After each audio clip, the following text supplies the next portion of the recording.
The political space in Nigeria is getting more interesting by the day.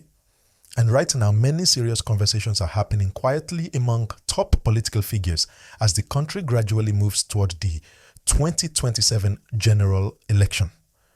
What people are talking about most is the growing report that former President Olusegun Obasanjo is encouraging a possible political alignment between Peter Obi and Obi-Kwankwaso, with the aim of presenting a united opposition strong enough to challenge President Bola Tinubu in 2027. This conversation is not happening on the campaign stage yet, but behind closed doors, among key political actors who understand how elections are won and lost in Nigeria. As you're watching this, please like this video and subscribe to the channel so you don't miss important updates like this. It really helps the channel grow and keeps this kind of analysis coming. The main issue driving this discussion is what happened in the 2023 election. Many political observers agree that the opposition lost not because they were weak individually, but because they were divided. Votes were spread across different candidates who appealed to similar groups of Nigerians.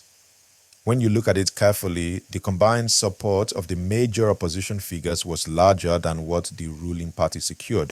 But because there was no unity, the votes did not translate into victory. This lesson is now shaping serious planning ahead of 2027. Reports indicate that Obasanjo, who has remained an influential voice in national affairs even after leaving office, believes that Nigeria needs a more coordinated opposition if there is to be a real contest in the next election. His thinking, according to people familiar with the matter, is simple. If opposition leaders keep working separately, the ruling party will continue to benefit from division. But if strong figures with different regional strengths come together, the political equation can change. Remember to like this video and subscribe if you are finding this analysis useful. Your support matters a lot. Peter Obi is widely known for his strong appeal among young voters, professionals, and urban populations, especially in the southern part of the country. His 2023 campaign showed that a message focused on accountability, economic discipline, and governance can mobilize millions, even without a long-standing party structure.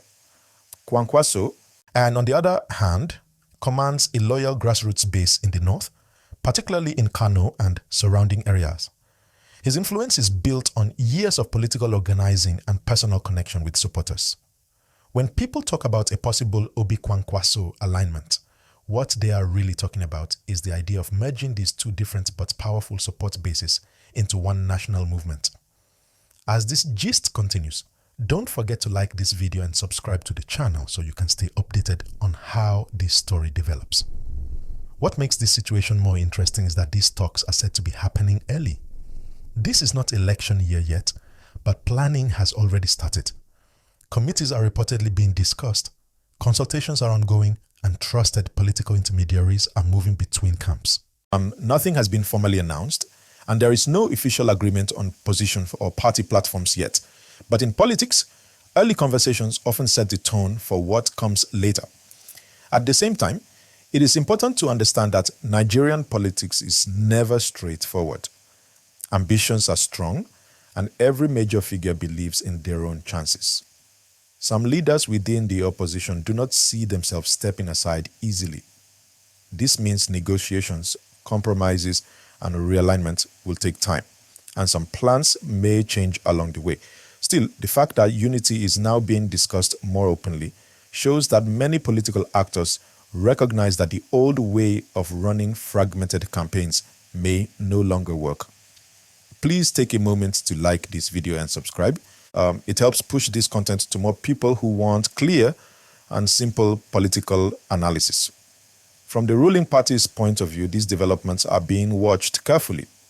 A united opposition changes calculations. It affects campaign strategy, messaging, and even policy direction. When opposition figures start talking about cooperation, it often forces those in power to pay closer attention to public opinion and performance, because competition becomes more serious.